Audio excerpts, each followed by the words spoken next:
think goals are nice to have.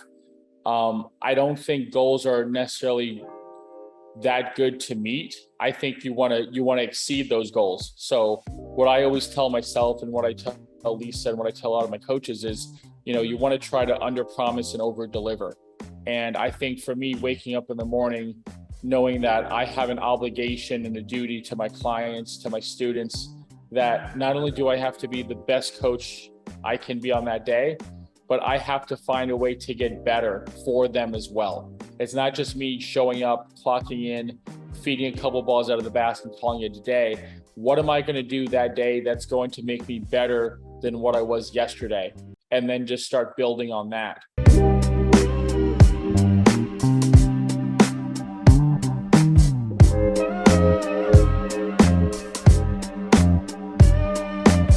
Hi, everyone, and welcome to another episode of the Emazing Tennis Podcast. We have Kyle Lacroix.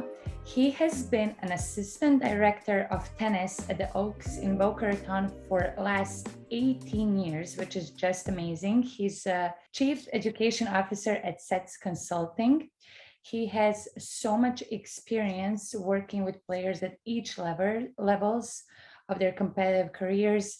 He has so much experience, obviously, at the club level. He is the one that I got licensed under for my USPTA certificate, which I'm very thankful for. And he's somebody that I can learn a lot from, that everybody can learn a lot from. He's so passionate about the sport. He's so passionate to share his knowledge with the world. He's a prolific writer. He's been published in USPTA Advantage Magazine, Baseline's USPTA Florida Division Magazine. He also wrote for world's leading tennis instructional website, tennisplayer.net. And he has so many achievements. He has so many awards that I could just go on and on and on. But his most recent one is USPTA Master Professional. Congratulations on that. And I'm not going to keep talking more. I'm going to let Kyle say a few words. Emma, thank you so much for having me on. I appreciate it. And congratulations on launching the podcast. I am so happy to see your rise through the industry and all of your success.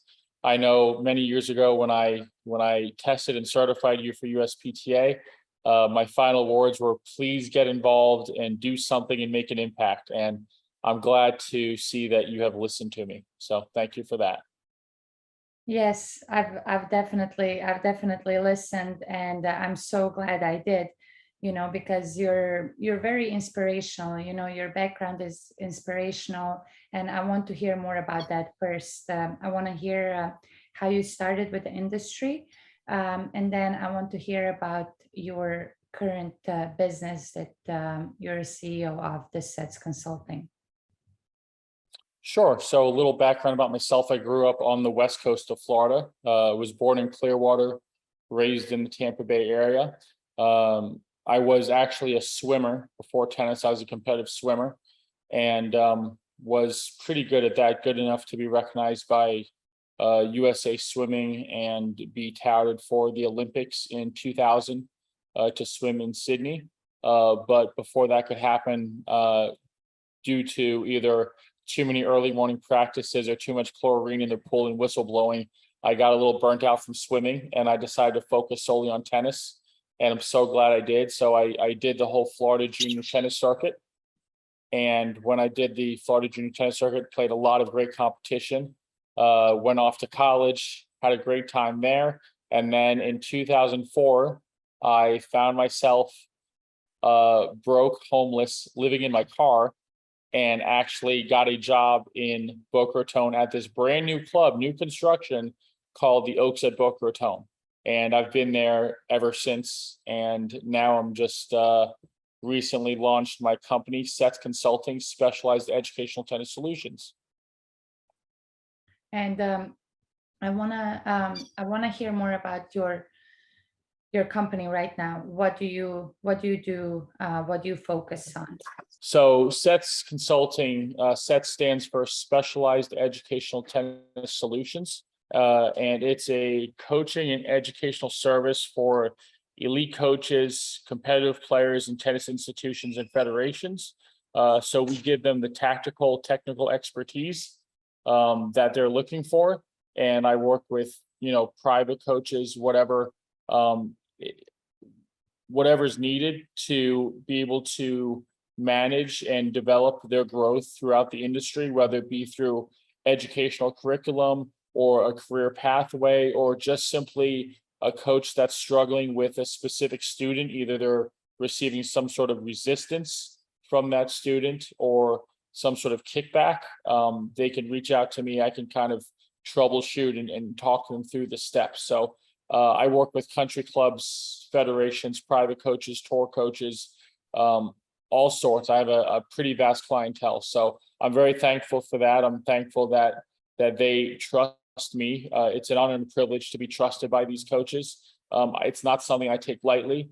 So I'm very grateful for that. But that's pretty much Sets Consulting in a nutshell. And how did you come up with this business idea, and when did you start your company? Did you feel that there is a need that coaches need to be coached more? Did you find passion in helping other coaches more than helping players? How did you come up with that business idea? So I started off as kind of a coach, like all coaches do, involved in player development of some sort. I worked at Saddlebrook Resort for a while at the academy. It was a great time and did the whole player development thing. And although I had fun and I enjoyed it and I seemed to be pretty good at it, I just got a lot more enjoyment from helping other coaches and working with them and making the coaches better. And so it just kind of came to me where I looked at the industry and I thought, wow, there's a lot of coaches that need a lot of help. And I think, just naturally, I think coaches can be a little bit hypocritical, where we spend so much time focusing on, we have to make the players better, and we have to do this for the players, and we have to do that for the players, and the players need to do this, and the players need to do that. We're not really doing that ourselves. So we want the players to develop, and we want the players to get better, and we want the players to become more disciplined, but the coaches, there's no accountability there. And so I just wanted to make the coaches better, because if we are going to get better players, then we also need better coaches. And I think it's only fair that as high standards as we have for our players, we need to maintain the same as coaches. And so that's kind of what I enjoy doing. And like I said, if we want better players, I think we should also become better coaches. And as our players develop, the coaches need to as well, not just in education, but in all facets. So that's why I do it. I really love helping out coaches. Plus, if you look at the industry, we have 95% of coaches that want to go into 5% of the market, right? Because most of the coaches that we talk to, especially the ones that are pretty young that want to get into it, they always have this dream and desire to work with really, really good players, high level players. That's always everyone's dream when they go out into the industry. And then something hits them suddenly where they either don't have the tools to do it, or they don't understand it enough, or they just get into like a country club job and they teach, 3.5 players for the rest of their life. And there's nothing wrong with any of those things. But when you just look at the industry, you have 95% of coaches chasing 5% of these elite players. And being a business-minded individual like I am, that's just not sustainable. And coaches need to become better at what they do. And so I feel like coaches also need coaches too. And that's really the whole underlying purpose of Sets Consulting. Yeah, that's really awesome and interesting. Like you said, I feel like as a coach, I'm always finding ways to improve, to educate myself a little bit more. And Emma Doyle, as you know her, she's one of my mentors. She's amazing. She's helped me so much, but what you're doing, I think it's so important and it's so amazing. So what's the process? Like if a coach wanted to be coached underneath you, what's the process for somebody? What do they need to do? Sure. So the first thing, the easiest thing is obviously, reach out to me either on social media, on Twitter and Instagram, or on my website, which is setconsult.org. And if they reach out to me through there, we'll set up a quick call. I'll kind of discuss with them what they're looking for, what their goals are. And then from that, we'll decide on some sort of plan as to how we can make these goals a reality. And, I don't really look at it as I'm working for them or they're working for me. We work together. And so when we work together, it's just so much easier. And I'm always available. Yes, calls are great. And yes, I can visit them at their club or at their facility or at their tennis court, or even if they're with a player, I'm more than happy to do that too. But we always work together on it. It's not like, oh, here you have to do this, this, and this, and call me in a couple of days. We work together. I'm highly involved with their process, with their career. We do make a connection in terms of that.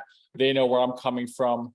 I know where they're coming from. And again, it's all about having goals. You have to be goal oriented, and we work on it as a team. If you want to go fast, you go alone. If you want to go far, you go as a team. So I don't work for people. I work with people.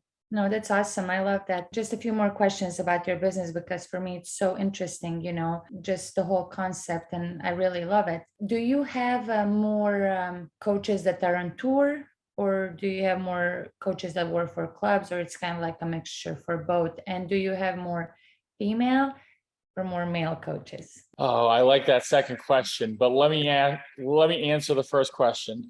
So I really have a good mix. There's not one type of coach that is the majority. I have institutions and federations. I have private clubs. I also have private coaches, and I have tour coaches as well that I consult with and I help out. So it's a pretty good balance, which I'm happy with.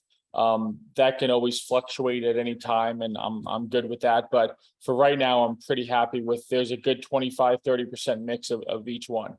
But to answer the second question, I think that's the more important question, is I have a few female coaches that I'm working with, and I am so delighted to see that and to work with them. I would love to see more female coaches in the industry. We only have about 22-23% of the industry female coaches, which is just way too low. I've always been a big supporter and advocate for female coaches. I just think female tennis coaches are the best. I'm not afraid to say it, hands down. You ladies rock.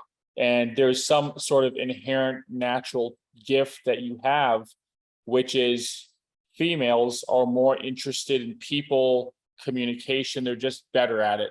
And males are more interested in inanimate objects like cars and tools and sports and stuff like that. So it's one of those things where I would really love to see more female coaches. And I think our industry has done not such a great job in marketing that. I know females also, not only are they responsible for a career and working and this and that, but they get placed a lot of the burden on raising a family, on taking care of the household. And maybe that's just a generalizing gender role, but it's the truth. And it's too bad, because I do know a lot of amazing female pros that have left the industry to raise the family and to take care of the homestead. And I have no problems with that, but man, we've lost a lot of great female coaches because of that. And I know you have 2 young kids at home, and they're everything to you, but so is your tennis career, and your family comes first always, but you happen to be really, really good at teaching tennis too. And so it's just one of those balances that we always have to be aware of with female coaches. And I would love to see more female coaches. And I know we have a mutual friend in Emma Doyle, and I would love to see more Emmas out there in the tennis world. So, yeah, but that's just my take on it. Yeah, I mean, that's a subject I feel like we could be talking all day about. I feel like we need to push it more. Like, I'm not saying that female coaches are better than the male coaches, or male are better than female. All I'm saying is that, like you said, 22-23% it's not a big number, and that number should increase. We should advocate more for it. We should talk more about it. There should be more support for us as female coaches. So I think, the more we get together, the more we talk about it, I think it's gonna come. While we're talking about female coaches, your wife is amazing. She has her own business. She's impacting the world so much with what she's doing. And I hear you always talk so highly of her, which is so amazing to hear. And I will let you talk about her as well here. Sure. So my wife would obviously love to meet you and be on your podcast.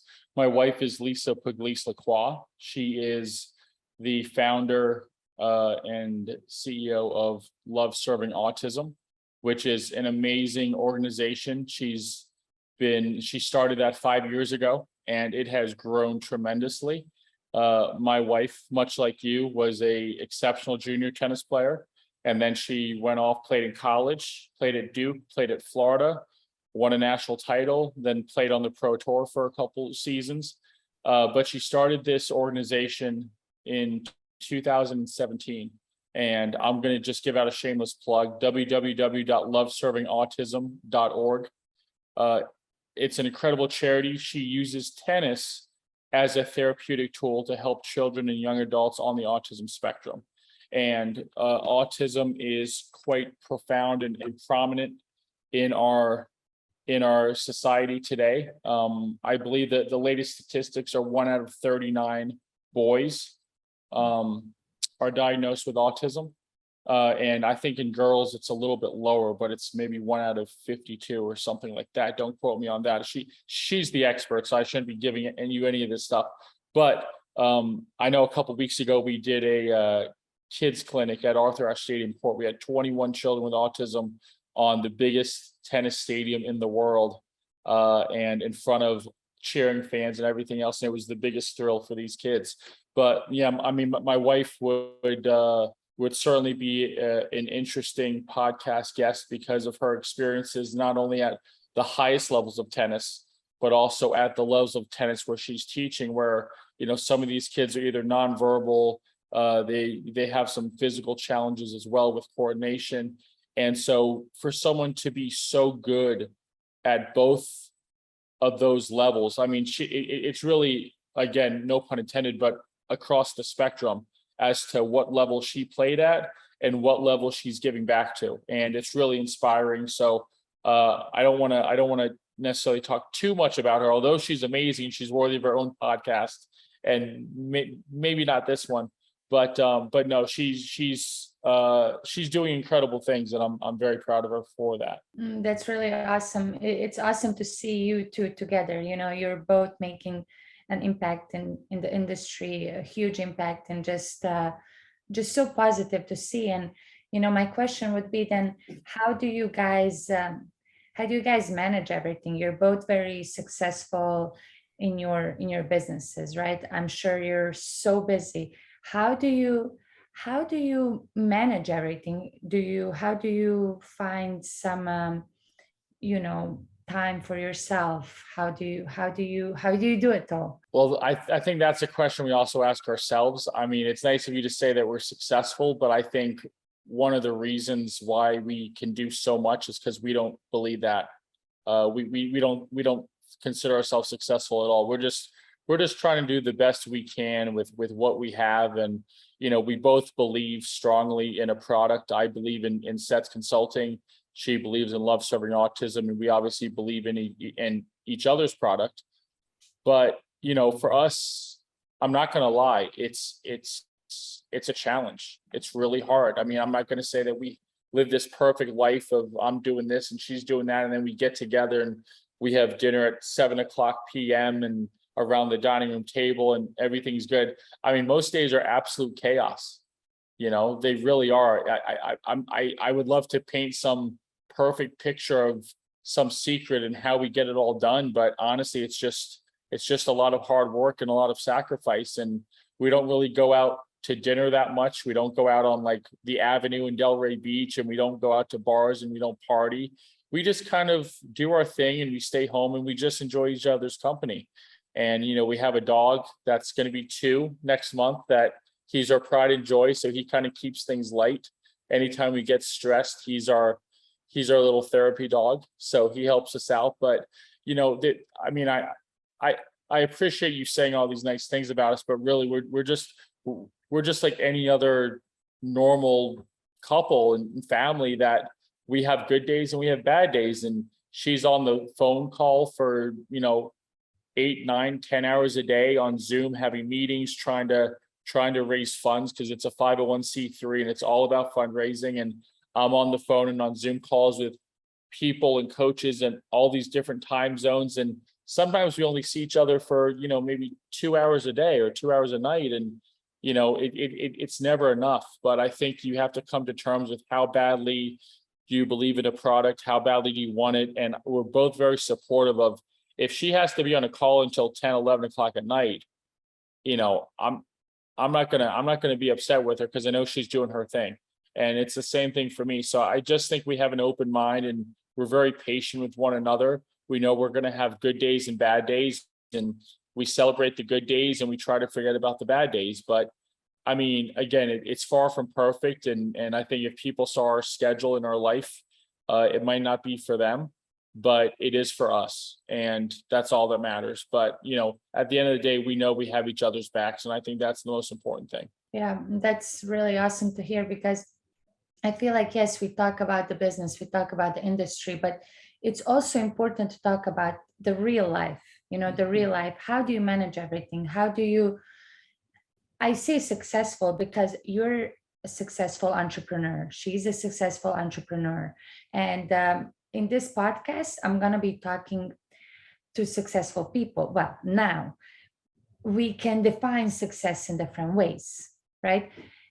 That's one of my questions. How do you define success? How do you measure success? Do you by achievements, by leaving a legacy, by feeling fulfilled in life, being happy? How do you define success? And I know this question can be a little broad, but it's, what do you think about that? I think it's a perfect question. What you mentioned earlier about legacy, I think that plays a role in it for sure. I love to give back to the industry and to help other coaches, and to be able to see them achieve a goal, and to be able to thank me for it, and know that I had a role in helping someone's career and then possibly even changing their life because of it. And I know Lisa feels the same way about LoveServingAutism. Obviously, the harsh reality of life is we will not be around forever. So when we leave, how will people remember us, and what footprint do we leave? But I think that's kind of a very extrinsic, shallow way of putting it. I think deep down inside, to me, success it's not about the things you have, it's about the things you don't need, right? So I'm not looking at success as having, all these followers or a big house or a nice car. I look at success as, I don't need to do this right now. I don't need this. I don't need that. I'm fully self-sustaining, as is Lisa. We don't need anyone's help in terms of getting by day to day, paying our bills. All those things are taken care of. It's the things that we don't need. That's how I kind of view success. I'm not really. It's hard to put into words, but I'm very happy with what I have, and I don't go out and try to make other people happy or do things for other people. As long as my wife is happy and as long as my clients are happy, that's really all that matters. But I'm not out there to impress anyone. I don't need any validation from anyone, and neither does Lisa. It's just one of those things where it's not what you have, it's what you don't need. And there's not a lot of things that we really need. We're just very happy in our own skin, and we know what we've achieved. And, listen, to each their own. But to us, that's kind of how we operate. We're not out there to impress anyone. We're just out there to do the best damn job we can. That's very good. I think it's important to ask ourselves these questions, to kind of like sit down and kind of ask, like, why are we doing this every day? What's your purpose? So like, that's my next question. I feel, and I think that everybody should have a goal, either a short-term goal, long-term goal, have a vision, have or some kind of purpose. Like, do you like something that gets you up in the morning? It's not like, okay, let's go, I have this many hours, to work today on the court, or I have to do this, I have this meeting, I have this meeting. I feel like it's better, it's nicer, it's more purposeful to go through life and to go through days of having that vision, having that goal, correct? And you would probably agree with this with me. But what is do you have like an ultimate goal? Do you have short-term goals? Do you set those small goals or big goals? Do you have a vision? That's my question. Sure. So we're really diving into the deep end of the pool here, but Yes. yeah, I mean, I think goals are nice to have. I don't think goals are necessarily that good to meet. I think you want to exceed those goals. So what I always tell myself, and what I tell Lisa, and what I tell a lot of my coaches is, you want to try to under promise and over deliver. And I think for me, waking up in the morning, knowing that I have an obligation and a duty to my clients, to my students, that not only do I have to be the best coach I can be on that day, but I have to find a way to get better for them as well. It's not just me showing up, clocking in, feeding a couple balls out of the basket and calling it a day. What am I going to do that day that's going to make me better than what I was yesterday? And then just start building on that. I'm not really, I know Lisa's big into a lot of goals and goal setting. She does an incredible job with that. For me, I'm more of a 10,000-foot view type of guy, where I don't necessarily make a specific goal per se, but for me, my results, I look at it on like a 2 to 3 year window. So anything I did in 2020 is actually happening right now this year. And that's kind of how I do it. It's really long-term planning, but I kind of plant that seed, and then I just kind of water it. I take care of it.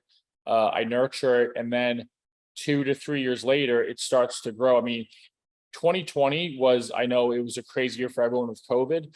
For me, it was my best year ever. I was so busy and I did so much stuff.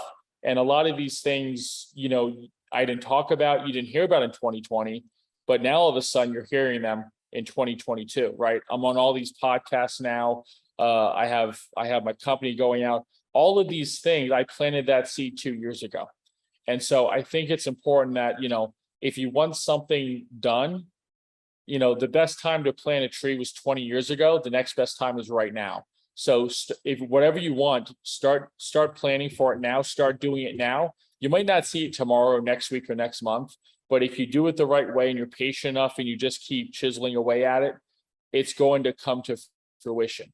And so 2022 is now my best year, because 2020, I did so much and I was so busy, and I didn't really see much of that in 2021, but in 2022, now I'm kind of bearing those fruits, and it's a beautiful thing. And there's going to be a lot more out. I mean, you mentioned earlier in my intro, master professional, USPTA, there's only 145 of us in the world right now. Wow. And it's pretty impressive, and it's still surreal to even think that I'm in that category. But that's something that I planned on in 2020. Yeah. And I didn't tell anyone. And so it just kind of came to fruition now. But again, it's one of those things where you have to have long-term goals, and you can have short-term goals, but regardless, whatever the goals are, don't be happy with just those goals. Be happy that you're going to surpass those goals, and you started those goals years ago, right? Like, I mean, to me, that's what it's all about, because I can't go by tomorrow. I have to go by, okay, this is my goal long-term. That's what's going to keep me hungry. Because if it's just something tomorrow, then I can probably do that goal today.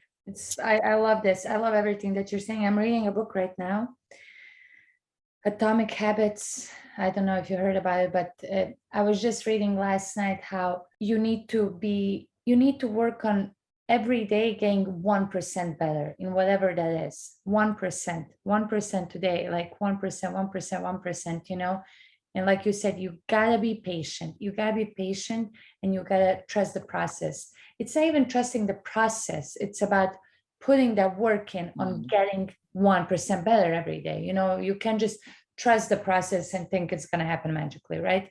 You got to work for it. You 18 years ago, you said you got that job at the Oaks Country Club. You did not know. I mean, where you were 18 years ago, and look where you're now. And how did you get here? By your hard work, by your dedication, by getting 1% better every day, and you're still doing it, and you're still doing it, and you're still growing, and you're just gonna keep getting better and better and better and better. No, it's really it's inspiring. Stories like yours inspire me. It really truly inspires me. So you're already living your purpose. You're already inspiring others, I'm sure many more. So what would be your advice for younger self, like for younger right now? You're, I don't know, how old are you actually, and we don't have to talk about that, but for younger self, a young coach that's like maybe 1 or 2 years in the business, would you focus more on teaching and growing as a coach, or you would try to transition that work into some other business that's in the industry, if that makes sense? It does make sense. And that's a great question. That's a question that I ask myself all the time is what advice would I have given myself if I was younger? And I think for me, it would have been just patience. I would have probably told the younger me that the tennis industry and any other business, if you want to be successful in, it's a marathon, it's not a sprint. And that's advice that I was given by a colleague of mine when I was starting out at the Oaks. I was in my early 20s, and it was just like I was getting in there at 5 a.m. and I was just nonstop, and I was high strung, and I was super type A. And he just said, it's a marathon, it's not a sprint. And as I've gotten older, I was able to understand what that actually means. You don't want to be necessarily a roller coaster in your career with, you're having great days and you're having bad days and you're this and then you're always up and down. It just has to be nice and calm and smooth, and you have to trust yourself, and you have to, this sounds so cliche, but you have to trust the process. You have to work very hard. And if you're going to get caught doing something, get caught doing the right thing, and just keep your nose to the grindstone. Don't worry about what other people are doing. Don't compare, right? The comparison game and the competition game is so unhealthy because you will never win it. And when in competition, maybe if you're better, you're 1 or 2% better, and that's a very marginal figure. So, avoid the comparisons. Don't worry about what other people are doing. Just take it as you're getting better. You're trying to learn. You're asking a lot of questions. You're not here to impress. You're here to learn. And I still carry that same philosophy with me. I'm not trying to impress anyone. I'm still trying to learn. And the more I learn, the more I realize what I don't know. And so it's one of those things where you have to kind of check your ego out the door. I don't care how young you are, how good of a player you are. You're here to learn, and you're here to learn from other people, and you're here to learn from yourself. And that's it. It's not a competition. It's not about comparisons. Just work really hard, ask a lot of questions, and you're going to get to wherever you want to go. Yeah. Somebody once told me, like, not to look at others as a competitors or as a competition, to look at them that they're there to make you better. The better they are, the more it's gonna, they're gonna make you to be better, because, and you can always learn from them. And then you can always think, okay, what can I work on myself, to grow more, and then support each other, because we can all learn from each other. And I believe that every good coach is not the one that thinks that they know everything. I really believe we can all learn from each other, and we can all grow. But I wanted to touch on a little bit on the business side, on the financial side, as a teaching pro, tennis teaching pro. the only way to make money is to grind on the tennis court, is to spend hours and hours on the tennis court, right? So when you're just getting in the industry, like, would you recommend doing like something to save that money, like to save the money, invest it in something? Because I want to, with this podcast, I want to give advice to younger coaches, to younger teaching professionals, like what to do, not to just teach and go spend the money or on something. What would your advice be from your experience? I think one of the smartest things I ever did was when I got the job in Boca Raton. I was 22 years old, and the person that hired me said, if you want to, there's a program we have called a 401k, and it'll take a portion of your paycheck, however much you want. It can be any percentage of your paycheck, and we'll put it into this account, and this account will hopefully, all things considered, grow over time, which obviously all 401ks do. Apparently right now, recently, not so much, but for the most part, all 401ks always grow. And it was the smartest thing I ever did. I put my money away. I put away like 15% of my paycheck. And after a certain amount of time, obviously they cut you off because you can only invest so much each year. So I was always getting like stopped and cut off and said, okay, you've invested too much, but it was always a good thing. And I never really looked at it. I just kind of put it on the back burner. I said, okay, over time, this will start to grow. And now I'm happy to say that after 18 years, if I wanted to, I'm not going to anytime soon, but if I wanted to, I could retire now from that money in the 401k. So if you get hired by a club or an institution that has a 401k, absolutely no brainer, definitely 100% jump into it. If you're an independent professional or an independent contractor and you can have a Roth IRA, which is about the same, it's the equivalent of a 401k, but if you have a Roth IRA, it's also just, it's a no-brainer. It is free money, and people don't believe me when I say it, but it is truly free money, and it's going to keep growing, compounding interest. It's an amazing thing. Look it up. To me, that's the one bit of advice I have for any young professional getting into the industry. That is the first thing you do. The first day on the job, the first week on the job, you have to sign up for one and just put your money away. And I'm telling you, talk to me 15, 20 years later, and you will thank me. I'm not going to get into the business or the science of it, but you will thank me so much for doing that. And it's not something you have to deal with. It's not something you have to worry about. Just keep it on the back burner. And it's a very effective tool. And that is something that will give you so much confidence going in, because then, if you want, let's say you want to buy a house in the future, let's say you meet a nice person, you guys get together, you get married, you want to start a family, maybe you want to buy a house. Guess what? They look at your 401k or your Roth IRA as a tool to see if you can buy a house or not. So if you have a 401k, it's extremely beneficial, not just in the future for retirement, but also just financially. If you want to buy a house or any other big purchases, that's what financial institutions look for. So I'm not really, a licensed financial professional. However, I can tell you, if you ask any licensed financial professional, they will probably give you the same exact advice. That's awesome. This is why I asked you this.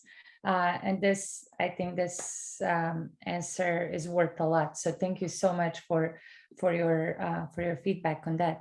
I'm sure a lot of young professionals will be thankful. And also, Emma, one more thing, if I can just say this, put it this way. It's not how much money you make. You shouldn't worry about that too much. It's not how much money you make, it's how much money you can save. Okay. That's the key, because a lot of pros, they're making money, but they're spending it just as fast. Mm-hmm. And you have to be very careful of that, especially if you're an independent contractor. Because if you're an independent contractor, those taxes are not taken out of your paycheck immediately. You have to actually calculate that as a total and then pay that come tax time. So just realize it's not how much money you make, it's how much money you save. So if you can save quite a bit of money and you get into that habit, then at 40, 50 years old, we're no longer worried in having this conversation. I think these are really important things to talk about because I don't think it's talked enough about. Because and nobody talked to me about it 10 years ago or 5 years ago. So I think this is very, very important. So thanks for sharing that. Also, I calculated how old are you by 22 and 18. You said 22, you started at the club, and 18 years you've been at the club. So I figured it out. Let's go. Okay. Okay, one more question before we get to the last three. And my questions are very, it's more about life, like connecting your life, your real life, and then your business. So do you have some routines, like a morning or a night routine that can be with nutrition or exercise, meditation, reading? Do you have any routines, like something that like you can't skip this day? So it's funny you ask this because my wife and I have completely different routines. Like I'm a morning person. I'm one of those annoying people that wake up with the alarm clock. Yes. And I jump out of bed and I clap my hands and I'm go, go, go. And my wife is more of a night owl. She likes to stay up late. She's not a morning person at all. But again, opposites attract, right? So she's a baseliner. I'm a serve and volleyer. So it just works out that way. But the morning routine I have is I wake up. Before I met my wife, I used to wake up at 4 a.m. every day. My God. And I loved it. It was because my most productive hours are between 4 and 7 because no one else is up. So that means I don't get as many distractions. So from 4 a.m. to 7 a.m., it was pretty much my time. And I could do whatever I want. I could get so much done. I could answer all emails. I could do whatever I need to do. Then by 7 a.m., the club opens up, people start coming in. And then instead of it becoming Kyle time, it becomes firefighter time where I'm putting out fires, I'm solving problems, I'm answering questions, I'm dealing with issues. And so my productivity just completely goes down. So between 4 a.m. and 7 a.m. were my most productive hours. Now, since I met my wife, we've negotiated and compromised because that's a very key part of any healthy relationship is compromise. I'm now waking up at a very late hour of 5 a.m. Wow. Yeah. So 5 a.m. So yeah, exactly. So 5 a.m. I'm up, the alarm clock goes off. I jump out of bed. I'm clapping my hands. I'm doing jumping jacks. I'm singing. I'm doing all sorts of stuff. I go into my office. And then in my office, I normally have breakfast. I have to have breakfast within 5 minutes of waking up. I'm starving. I'm ravenous. I'm 6'6", 235 pounds. I'm like a bear out of hibernation. I'm starving. So I have breakfast. I check emails. I kind of see what's on my to-do list for that day. And then by that time, I'm in the shower and I'm usually at work by 6:30 a.m. So that's really my only routine. It's not so much of a strict routine or so many details. It's just I'm out of bed. I have to be excited for that day, which I always am. I have breakfast. I take time to kind of calm myself down and I just go through my to-do list. I'm not one of these people that can sleep in and then just roll out of bed and go to work. I need time to wake up to kind of warm up to the day. And that's really, but again, from 5 to 7 are my most productive hours because everyone else is asleep. No one's bothering me. I just get so much stuff done. And then as more and more people come in throughout the day, that's when my productivity slows down. But when do you go to sleep? I try to go to sleep in a perfect situation. I try to go to sleep by 10. Okay. But sometimes, that doesn't always happen. Sometimes I like to see my wife during the day. I like to chat with her. So maybe it might be 10:30, maybe 11 o'clock, but I always try to make sure that 10 o'clock, that's kind of when my body starts calming down. That's interesting because I feel this. I'm the same. I'm a morning person. My husband is a night owl, and I just can't function at night. My brain is not working, but in the morning is working great. But then lately, because of the kids, they are my alarm clock, right? So I don't have that time anymore because they got up like at 5 this morning. So then I have to be with them. So then my most productive hours are gone. But hopefully soon as they get older, then I can get back into it, because I really like that. I think the more I sleep in the morning, the less productive I get. So I completely understand that what you're saying. So and I have to eat within 5 minutes also when I wake. So, and that's why we get along, because we're both early birds and we need to eat. Yeah, exactly. Okay. We're at last 3 questions, which they're not that special, but they're just have to close out with something. Do you have someone you look up to that motivates and inspires you? And it's okay if you don't. I mean, besides my wife and my mom, I mean, not really. I kind of, I've always been someone that's just kind of like self-motivated. I don't need someone to be yelling in my ear and telling me do this and do that and you can do it and go Kyle. I've always been that person. That's just how I'm wired. But I mean, obviously my mom, having put up with me for 40 years, that takes a pretty special woman, especially since, and you as a mother can appreciate this. When I was born, I was 10 pounds, 6 ounces. Oh my God. Yeah, exactly. So right there, immediate respect for mom. And then obviously, my wife, for everything that she does, and obviously deciding to get married to me, which can also be easy. So it's all good. But no, I mean, to be totally honest, I'm just kind of self-motivated. I look up to myself. Anything I did yesterday, I can't take a bow for today. So I want to constantly get myself better. I look at myself in the mirror. I give myself pep talks. On my way to work, I listen to Phil Collins' In the Air Tonight, and that gets me pumped up.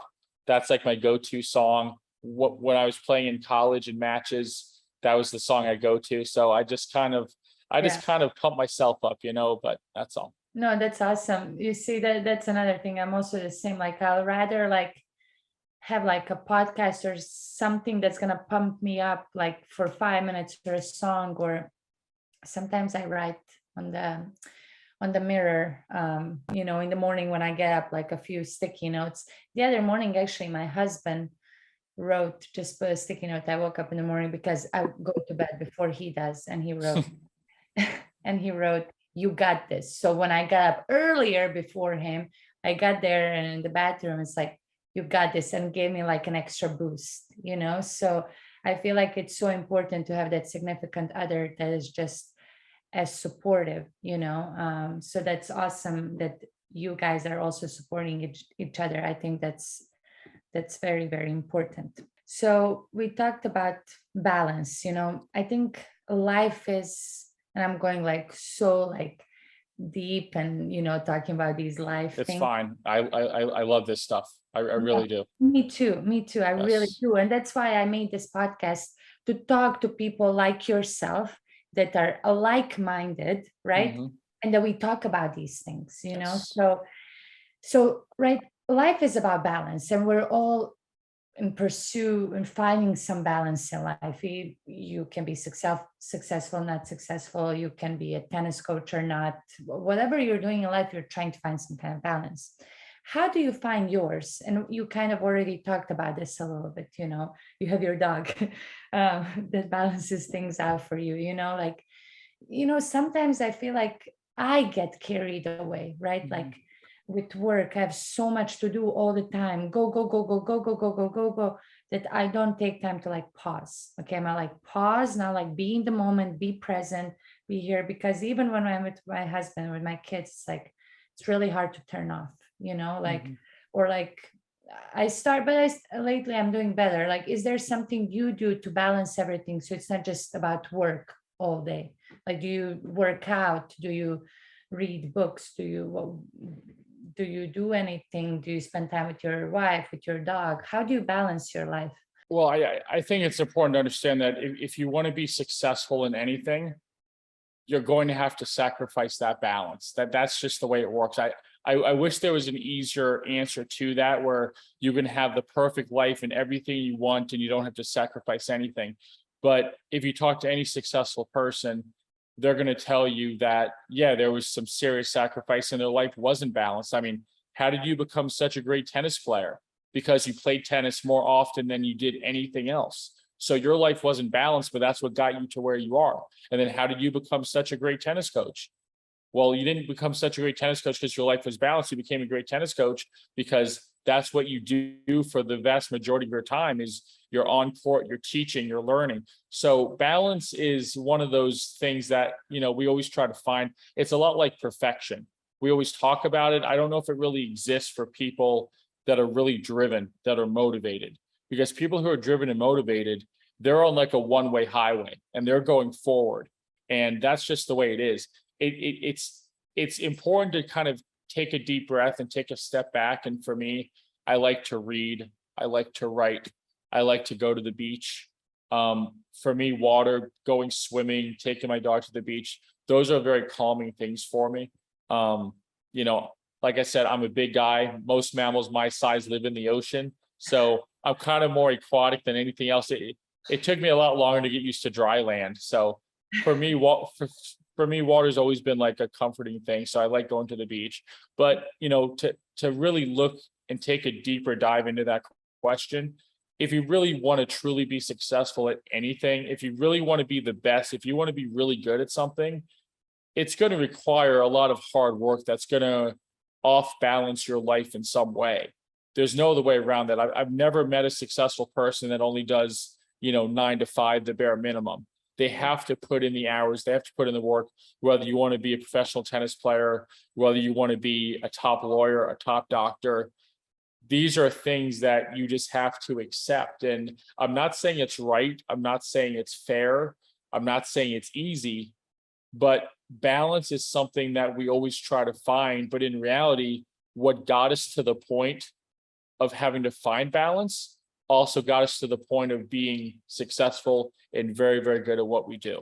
So it's kind of a catch-22, or almost even like a Damocles sword where, okay, you want something so badly, well, okay, here it is, but now there's going to be consequences for that action, right? You're not going to be able to have your cake and eat it too. You have to make up that decision of how badly do you want this? And if you want it that badly, what are you willing to give up for it? Are you willing to give up time with family? Are you willing to give up time with whatever else? Maybe, I'm really into Formula One. I love cars and I go on YouTube and I watch car videos. But guess what? I can't do that all day because I still have an obligation to my clients, my students, to be a very, very good coach. And so that's just the compromise that we have to make. Okay, so we have one last question for the day, and that is, what is, not your favorite book, but what is a book that you would recommend that you like, that maybe changed your life, not changed your life, that impacted you in some way, that you would recommend? Oh boy. I do like to read. I have an awesome collection of books in the library that are just taking up space. Top 3 or... Well, okay. So for me, I think one of the biggest ones, and I'm kind of going to be a geek for this, but I'm really into astronomy and space. Okay. And so for me, it's actually Stephen Hawking, A Brief History of Time. Okay. Because it just puts everything into perspective, and it makes you realize, it just makes you realize how much of an impact we have.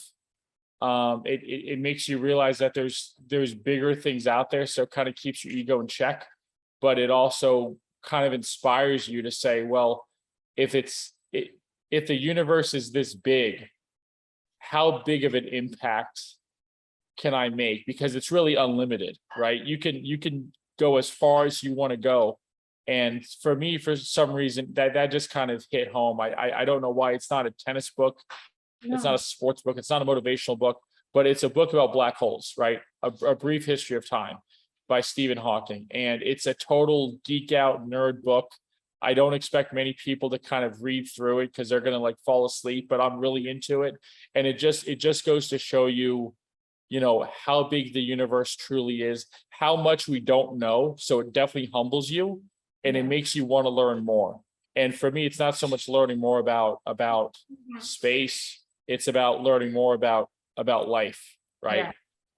Because there's a lot of things we're not going to know and we'll never know, but it just keeps you in check. And for me, I guarantee you, if you ask that question to a million people, they will not come up with that answer to that book. But for some reason, for me, it just kind of hit. It kind of hit a little bit different. So A Brief History of Time by Stephen Hawking. Awesome. I'm here talking about balance. There we go.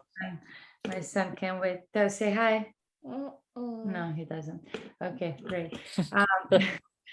Well, I really, really, truly appreciate your time and all of your advice. I mean, I think we had a great conversation, so much to learn, and I loved it. I really appreciate it, and I wish you all the best in your business, in your life, and with your wife. And I can't wait also to talk to your wife as well. Absolutely, Emma. Thank you so much for having me on. I appreciate it. And again, so great to see you, to be on your podcast, to see your success in the industry. Just keep it up. You're making me so proud. Thank you so much, Kyle.